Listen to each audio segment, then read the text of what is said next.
Welcome to Networking Unleashed, Building Profitable Connections, the show where we explore how meaningful relationships drive powerful results in business and in life. I'm your host, Michael Forman, and today we're diving into a conversation that sits at the intersection of uncertainty, innovation, and human connection. My guest is a thought leader in peak performance and adaptability, someone who knows what it takes to lead, connect, and thrive when the stakes are high and the future is unclear. He is also raising a flag for what many overlook, that in an era dominated by AI and automation, our human relationships, not our resumes or technical skills, may be the most valuable asset we have. We're talking about how to build unshakable networks in shaky times, how to connect with purpose when everything is changing, how how to future-proof your influence no matter what technology does exist. If you're looking for clarity, courage, and connection in the face of rapid change, this episode is in your playbook. Alfredo, how did I do? First of all, welcome to the podcast and introduce yourself. Michael, it is a pleasure to be here. You did great, Thank okay? you. Better than my real life. The, well, I am an executive coach. I have the pleasure of speaking internationally, and I talk on peak performance, okay? And how people can achieve their dreams and sustain them.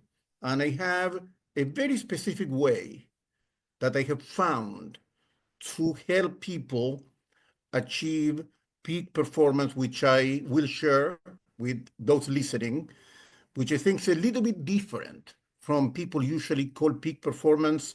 And I have evidence from years and years of working with people that this really is effective. Wonderful. That's wonderful. I can't wait to dive into it. So let's start. In times of extreme uncertainty, what role does human connection play in helping leaders and teams perform at their peak? At the end of a crisis, when you ask people to look back and tell you what is the most significant factor that helped them go through the crisis, most people would answer other people. The advice of other people, the people who didn't run away from you when you needed them, your friends, your family, your co-workers. At the end of life, when we look back and they ask you who influenced you, is a mentor, is a teacher, is a parent, okay? We live in a world of things and projects and goals and success, but the core of who we are always comes down to the people we relate to. That's the most profound and significant aspect of who we are. Absolutely right. When I think back, listen, I've owned businesses before. I was in the military. When I think back to the positions that I've held, I don't think about how much money I made or anything else like that. I think about the people that surrounded me and were there during adverse situations. So it's always the people that I remember and not the job itself. Michael, that on my former life, although once a rabbi, you are always a rabbi, I was a pulpit rabbi. And one of the things I had to do, unfortunately, I had to be at funerals and give a eulogy. And always the eulogy came down to relationships, and people were always remembered by helping people, by their motivation, by what they build with others, by being a father, a mother, a brother, a friend. Okay, nobody came and gave eulogies about how successful the person was and how many cars and how many homes, okay, or how many vacations the person took. There is a saying, a good name is like oil in the Jewish tradition. Oil is precious, it's pure. Okay, a good name is like oil.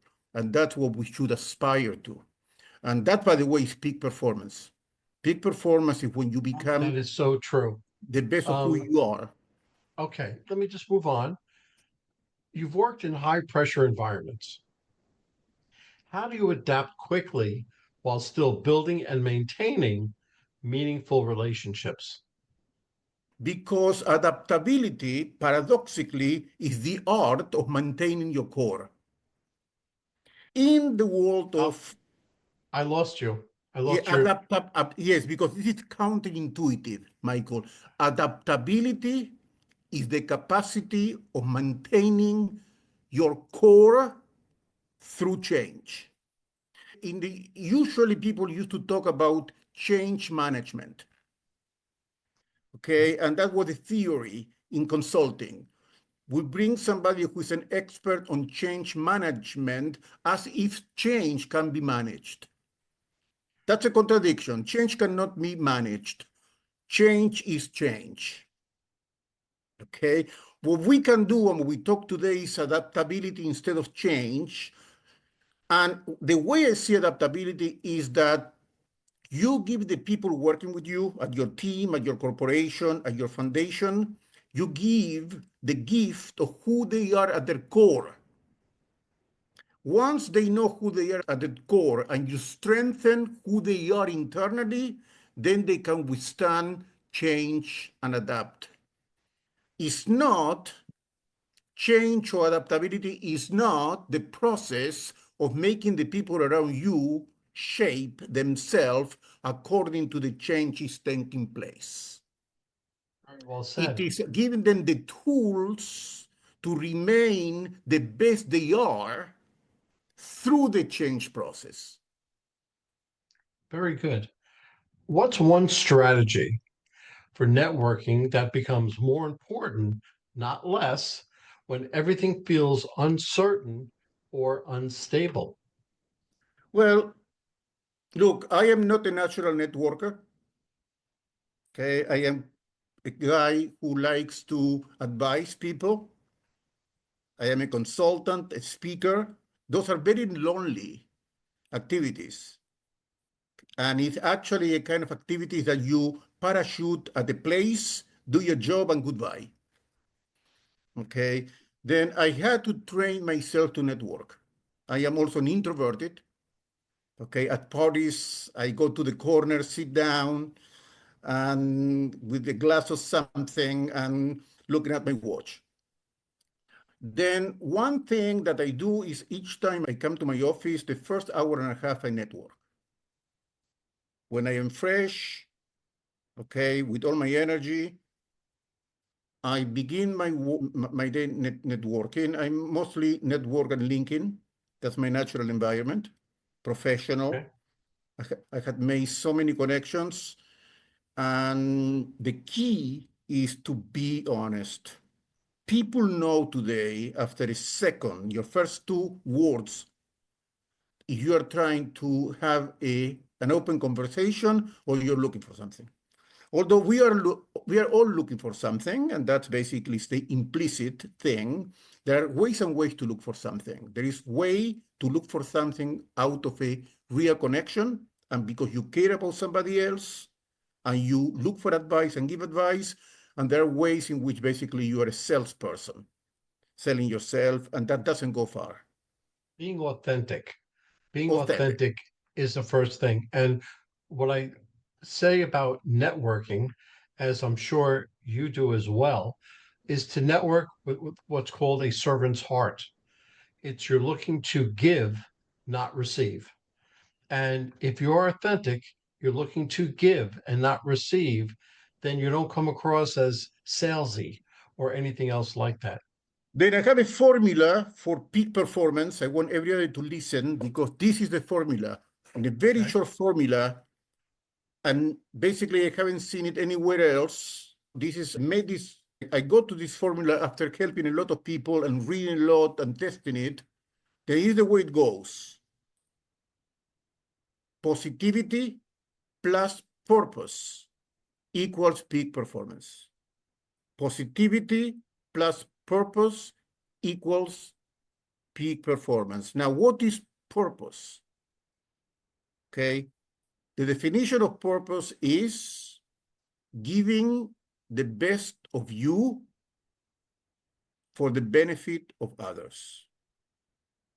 That's the definition of purpose. Usually people confuse purpose with goal.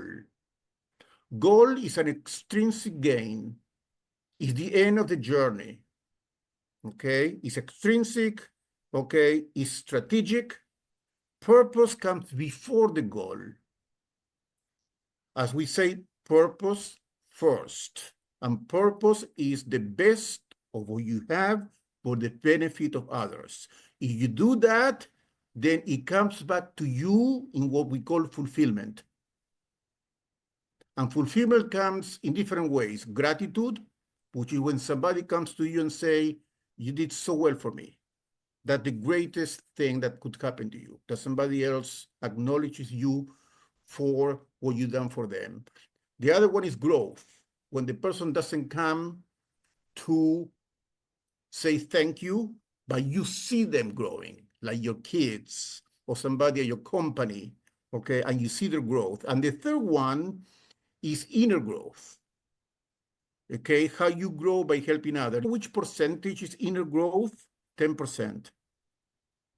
Most of our growth of a person, 90% happens in relationship. 10% is the fulfillment, which is internal. But that's the formula. Positivity and purpose equals peak performance. And that is, it resonates with me and hopefully everybody else. But the relationship factor, the giving factor, if everybody were to network and to get along that way, I think the world would be a much better place. That's our small corner of the world. Let me just change this conversation to a little AI conversation.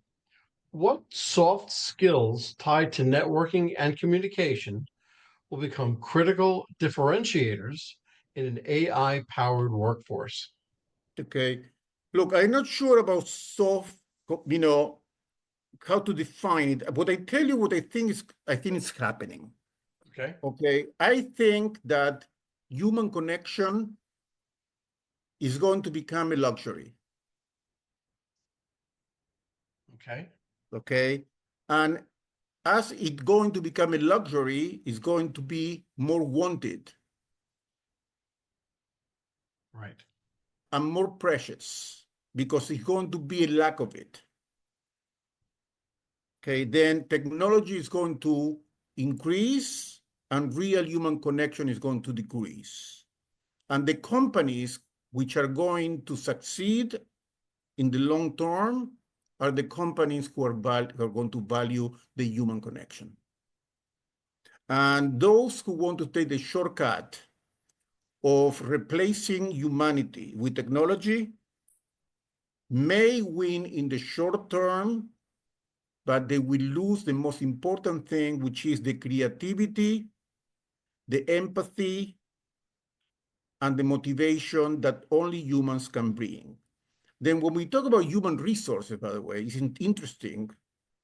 Maybe I never liked resources because we are not resources people, okay? I don't like this term that, the department that works with people is called human resources. But I like now the word human.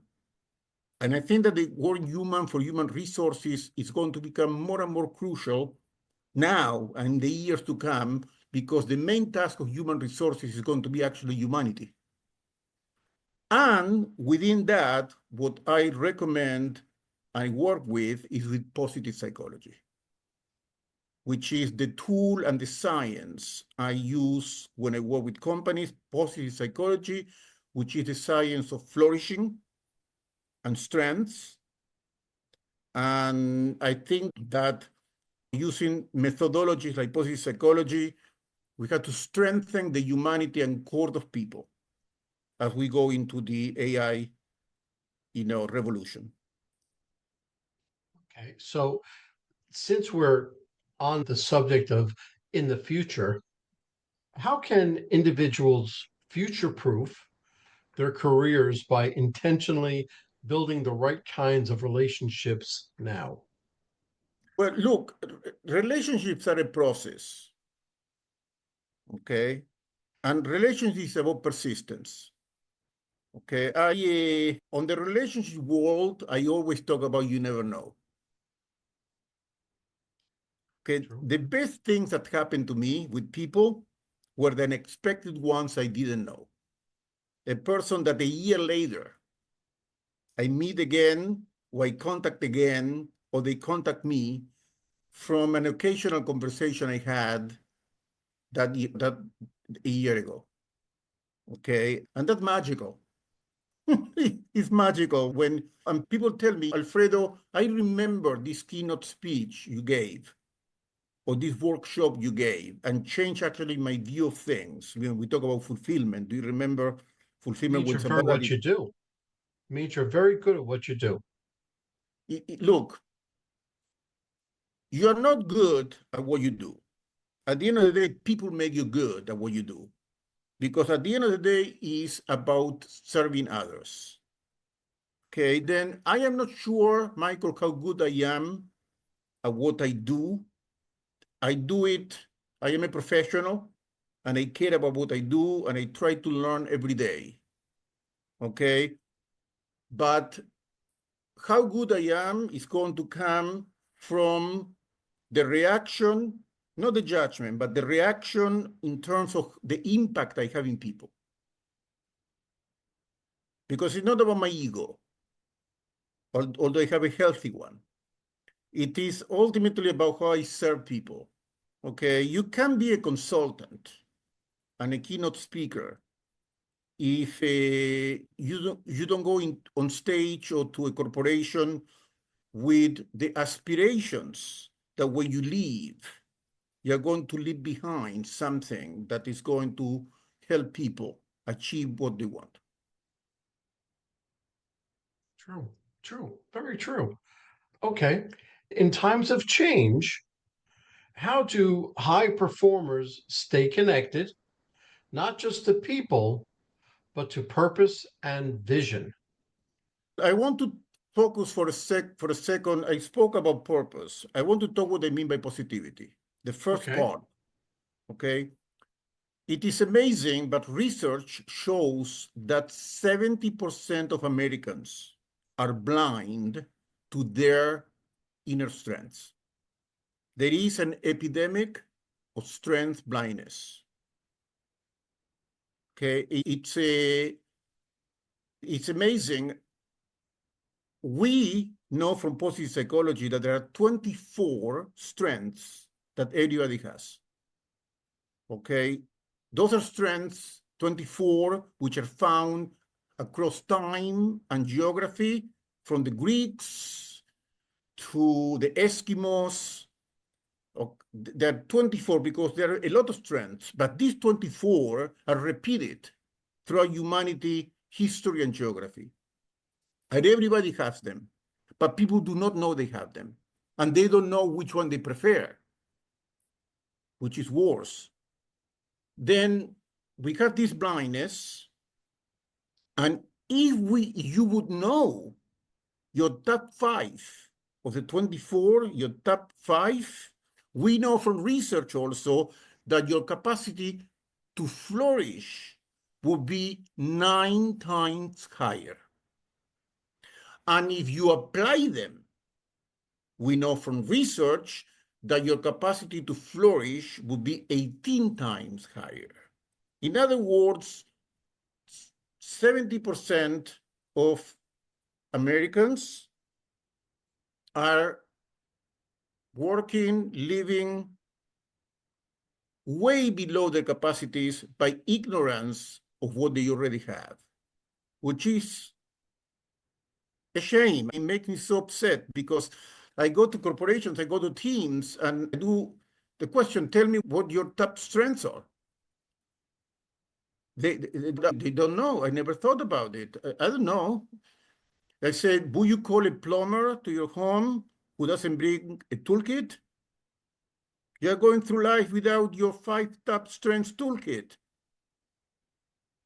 Then the first thing I do when I work with executives or when I work with corporations or with foundations, the first thing we do is a strength assessment, a positive psychology strength assessment. Everybody gets the 24 strengths in order of hierarchy. We have all of them and we can use all of them. But the top 5 is where you feel more authentic, energetic, and motivated. And once you know those top 5, people thrive because they go from using them unintentionally to applying them intentionally. And that actually, as I said before, adaptability is the capacity to maintain your core through change. Okay, Then so once you know the core 5 strengths, you can go through crisis and through change because you can maintain your core. okay, that kind of brings us to our next question of what are the key differences between someone who survives uncertainty and someone who thrives from relationship building standpoint? No, because surviving means that you focus on the moment, you narrow your vision. Okay, if a tiger is coming now into this room, all my attention is going to be on the tiger. That will be very helpful either to fight against the tiger if I am unwise or to run away. Okay, then strategies of survival are good for the moment, poor for the long run. Strategies of growth are maybe not so good in the immediate, but build and create for the future on the long term. Once you know your top strength, instead of being reactive, you are so solid internally that it's almost like having an armor. Okay, and you are more immune to the fluctuations that present, and as you are more immune, paradoxically, you're more creative. And then you adapt better. I believe that. I truly believe that. That's where all of our creativity comes from, all different points of our life. But that is a very important aspect of what you're speaking about. How do you see trust and empathy evolving as currency in business, especially as technology accelerates everything else? Can you repeat the beginning? How do you see trust and empathy evolving as currency in business, especially as technology accelerates everything else? No, everything is trust and empathy. That's what, look, what is the main, people see at AI, at this AI revolution, and there is fear that we are going to lose our jobs, that we're going to be replaced by technology, that we are going to become obsolete. It is true that part of the solution is to have reassurance from corporations, from the government that we are safe. You're not going to get that, by the way. That's an illusion. Okay? Then the only thing that is going to carry you through those moments is empathy and trust. They know Empathy you. and trust. And Yeah. companies who are going to work on that are going to motivate. We know this from positive psychology: gratitude, optimism, motivation, complementing your employees are the most important aspects for growth and success. There is one, if people who are listening, they need to remember one thing. On a nutshell of what I am talking about, I would say the following. We need to move from the culture of fixing to the culture of nourishing. Okay. We're in a culture where we are trying to fix each other. In education, the teachers are looking at what the student doesn't do well. He's not good at math. We have to solve that. But the kid maybe is great at art and he's going to be an artist. We have to maximize what the person is doing great, the 5 top strengths. Quarterly reviews at corporations. What you are not doing great, we need to fix. It's true, we need to do the basic things right, but the manager's job is actually to elevate what the person is doing great according to his or her strength. We need to move from the culture of fixing to the culture of nourishing. That's what positive psychology teaches. We focus on what it works. We have this obsession, and this comes, by the way, from the origins of consulting at corporations. Consulting originally at corporations and businesses was borrowed from the medical field. Okay. Some people don't know that organizational consulting and organizational management borrow its model from the medical field, and then that's why we use diagnostics and diagnosis, okay, and reviews and all that language. We have to do with sickness. Then our beginning point is what's wrong. Okay, I never bring me as a consultant, very few times. They bring me as a consultant usually when there is a crisis. I love when they bring me as a consultant when things are going well and now we want to do it excellently well. Yep. Absolutely. Absolutely. Let's bring this podcast full circle. And if someone listening today wants to build a network that sustains them through the next wave of disruption, where should they start? They need to start with knowing their core strengths, the 5 top strengths of positive psychology. Okay, as I said, 70% of people are blind. Basically, you do not have your top toolkit of what you are capable at your best, then you cannot function optimally. That blindness is unnecessary and can be dispelled in 20 minutes. Alfredo, I am so glad you came on the podcast today. You were a wonderful guest. I appreciate you giving me a little backstory about your past, and I can't imagine a better guest to come on to tell how you are moving forward. So if somebody wanted to get hold of you, to be coached, to be trained, anything like that, how would they do? I can't leave your audience without telling them how to get the top 5 strengths, Michael. I mean, that would be Why don't cruel, you yes. do that? Then I'm going to make it so easy. You text me the word positive. Just text the word positive to this number, 33777. Okay, you just text the word positive to 33777, and you will get a 2-page of how by yourself to get your top 5 strengths of positive psychology. As simple as that, and your life will change. Sounds beautiful. That sounds beautiful. But how can they get hold of you? There, you will see, I'm going to be a surprise, okay? No strings attached, okay? Those who want to go a little bit deeper into the 5 strengths, they can set a meeting with no commitment with me, okay, just to talk about it, okay? And my schedule is going to be there, okay? I like to connect with people. Again, it's about networking, okay? Okay, then instead of sending you a connect with LinkedIn, we can set a more intimate discussion to review your 5 top strengths and see if we can move somewhere from there. That's perfect. Alfredo, thank you so much for coming on my podcast.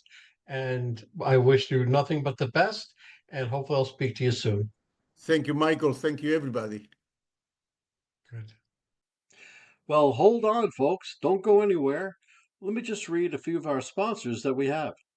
Struggling to reach success? Maybe it's time to quit. In Quit Your Way to Success by Rodney Davis, this reveals 27 steps to breaking bad habits that hold you back. This powerful book helps you rewire your mindset, take control of your actions, and turn setbacks into stepping stones. With real life examples, motivational quotes, and actionable lessons, especially for sales professionals, you'll gain the tools to quit what's stopping you and start winning. Transform your future today. So Quit Your Way to Success by Rodney Davis, available now on Amazon. And this is a nonprofit called Revved Up Kids. This is something I believe in wholeheartedly. Revved Up Kids is on a mission to protect children and teens from sexual abuse, exploitation, and trafficking. They provide prevention training programs for children, teens, and adults. To learn more, go to revvedupkids.org. That's REVVEDUPKIDS.org. Well, that's a wrap, folks. A huge thank you to our special guest for sharing such incredible insights today. And of course, a big shout out to you, our amazing listeners, for tuning in and spending your time with us. Remember, networking isn't about being perfect, it's about being present. So take what you've learned today, get out there, and make some meaningful connections. If you enjoyed this episode, don't forget to subscribe, leave us a review, and share it with someone who could use a little networking inspiration. Let's keep the conversation going. You can find me on Apple, Spotify, YouTube, or my website, Michael. Remember, until next time, keep practicing, keep connecting, and keep building those relationships. This is Michael signing off. Take care and happy networking.